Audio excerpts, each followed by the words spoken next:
We've got a nice day on tap, and it's one that you really want to get outside and do something out there, wrap up some yard work, kind of batten down the hatches because we've got an impending round of inclement weather this weekend, and it's not going to be rain, heavy rain like we saw last time. It's going to be cold enough we could be talking about snow.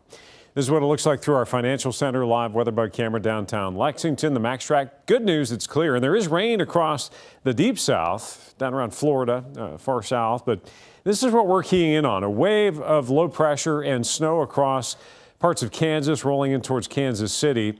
And the next big thing for us is the potential for snow, and it has the chance to cause some travel disruptions, especially we're going to be kind of in the formative stage of the storm. And then as you head up through, say, Pennsylvania and the New England states, that's where they could really get hammered.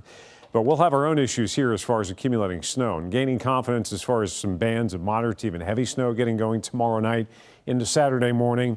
Primarily bluegrass and eastern Kentucky as far as the focus goes. The big question right now, of course, is how much we're going to see. That snow could be on the heavy side, but there's still some uncertainty as far as the overall amounts. But I showed you this yesterday, kind of get a split setup here. Severe potential across the deep south, and then this band of accumulating snow that's going to arc right up into New England states and cause all kinds of problems. Already, they've got a winter storm warning out from Kansas City west, and then this is a winter weather advisory. That goes all the way into Illinois. And just issued this morning a winter storm watch that goes into effect tomorrow and runs through Saturday morning for that potential for accumulating snow. So here's how it plays out. You've got a front draped across the Commonwealth today. We'll end up partly to mostly sunny. Pretty good day out there, especially for this time of the year. But eventually, low pressure is going to spin up that front. You can see this band of snow back to the west. This is much colder air coming in. So initially, Friday night, there could be a little bit of rain, even some light freezing rain before we go over to pretty much straight up snow. And a lot of it will be late Friday evening. That's 11 o'clock going into Saturday morning. So it's one of those deals you could go to bed and then wake up and have it on the ground.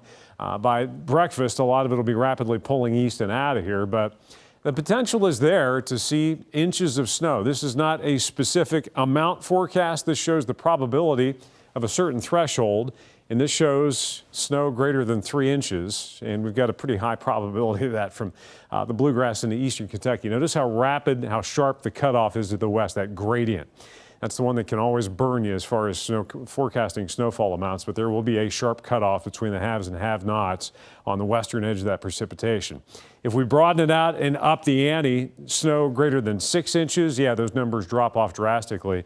But notice how they continue to hold on in the New England states. That's where they could get really hammered. But we could have enough snow on the ground to cause travel delays and cause problems for us into Sunday morning or Saturday morning. And there's going to be sufficient cold air around, hanging around to keep it hanging around through the weekend. Big dip in the upper level wind flow, bitterly cold air. Could be winter's last gasp, really, between the snow and the cold. It'll last for 2 days. Saturday's high probably will not get above freezing. Sunday morning's low, especially with snow on the ground, thanks to the fact that we didn't get above freezing Saturday. We could hit the single digits instead of just low teens. Our record low is in the low single digits, I believe, Sunday morning. We'll bounce back in a hurry. That happens this time of the year as well. Back in the 50s, talking about 50s to 60s and rain chances next week.